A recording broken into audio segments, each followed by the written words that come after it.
Hi ನಮಸ್ಕಾರ ಎಲ್ಲರಿಗೂ. ಈ ದಿನ ವಿಶ್ವ ಸ್ನೇಹಿತರ ದಿನಾಚರಣೆ. ನನ್ನೆಲ್ಲ ಸ್ನೇಹಿತರಿಗೆ ವಿಶ್ವ ಸ್ನೇಹಿತರ ದಿನಾಚರಣೆಯ ಶುಭಾಶಯಗಳು.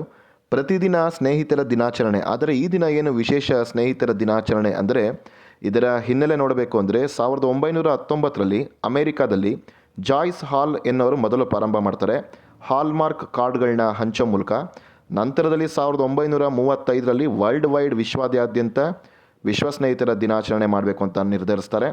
1958ರಲ್ಲಿ ಜುಲೈ 20ನೇ ತಾರೀಕು ಡಾಕ್ಟರ್ ಅರ್ಟೆಮಿಯೋ ಬ್ರಾವೋ ಎನ್ನುವರು ವಿಶ್ವಮಟ್ಟದಲ್ಲಿ ಸ್ನೇಹಿತರ ದಿನಾಚರಣೆ ಮಾಡಬೇಕು ಅಂತಾರೆ. 2011ರಲ್ಲಿ ವಿಶ್ವಸಂಸ್ಥೆ ಅಂಗೀಕಾರ ಮಾಡಿ ನಿರ್ಣಯ ಮಾಡುತ್ತೆ, ಜನಾಂಗ, ಬಣ್ಣ, ಲಿಂಗ, ಧರ್ಮ ಇವೆಲ್ಲವನ್ನ ಹೋಗಿ ಎಲ್ಲರಲ್ಲೂ ಒಂದು ಮಾನವೀಯತೆ ಇರಬೇಕು ಮತ್ತು ಸಮಾನತೆ ಇರಬೇಕು ಅಂತ 2011ರಲ್ಲಿ ಘೋಷಣೆ ಮಾಡುತ್ತೆ. ಆದರೆ ಇದರ ಹಿನ್ನೆಲೆ ನೋಡಬೇಕು ಅಂದರೆ ನಮ್ಮ ಸ್ನೇಹಿತರ ದಿನಾಚರಣೆ ಪ್ರತಿಯೊಬ್ಬರ ಬಾಲ್ಯ, ಟೀನೇಜ್ ಮತ್ತು ಸ್ಕೂಲ್ ಡೇಸ್ಗಳಲ್ಲಿ, ವೃತ್ತಿಪರ ದಿನಗಳಲ್ಲಿ ಒಬ್ಬರಿಗೊಬ್ಬರು ಸ್ಪಂದಿಸಿರ್ತೇವೆ, ಉತ್ತಮ ಒಡನಾಟ ಇರುತ್ತೆ. ಆದರೆ ಕೆಲವು ನಡೆ ನಿಷ್ಠುರಕ ವ್ಯಾವಹಾರಿಕಗಳಿಂದ ಬಿಟ್ಟೋಗಿರುತ್ತೆ. ಆದರೆ ನಾವೆಲ್ಲರೂ ಸ್ನೇಹಿತರು. ಸ್ನೇಹಕ್ಕೆ ಯಾವುದೇ ರೀತಿಯ ಜಾತಿ, ಧರ್ಮ, ಭೇದ ಇವೆಲ್ಲ ಇಲ್ಲ. ಹಾಗಾಗಿ ಕೆಲವು ಸ್ನೇಹಿತರುಗಳು ಬಿಟ್ಟೋಗಿರ್ತೀವಿ.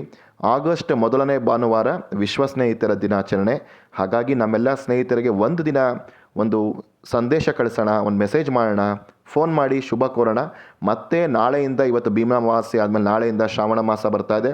ಎಲ್ಲರ ಜೀವನದಲ್ಲೂ ಸ್ನೇಹ ಶಾಶ್ವತವಾಗಿರಲಿ, ಶ್ರಾವಣವಾಗಿರಲಿ. ಎಲ್ಲರಿಗೂ ವಿಶ್ವ ಸ್ನೇಹಿತರ ದಿನಾಚರಣೆಯ ಶುಭಾಶಯಗಳು.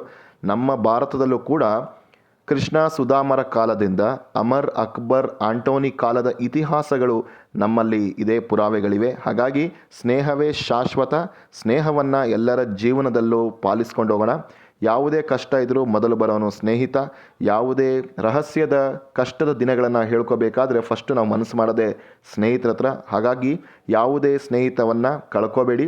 100 ಜನ ಸ್ನೇಹಿತರನ್ನು, ಹೊಸ ಸ್ನೇಹಿತರನ್ನು ಪರಿಚಯ ಮಾಡಿಕೊಳ್ಳೋ ಜೊತೆಯಲ್ಲೇ ಹಳೆ ಸ್ನೇಹಿತರನ್ನ ಬಿಟ್ಕೊಡ್ಬಾರ್ದು. ಹಾಗಾಗಿ ಎಲ್ಲರಿಗೂ ವಿಶ್ವ ಸ್ನೇಹಿತರ ದಿನಾಚರಣೆ ಶುಭಾಶಯಗಳು. ಸ್ನೇಹವೇ ಶಾಶ್ವತ.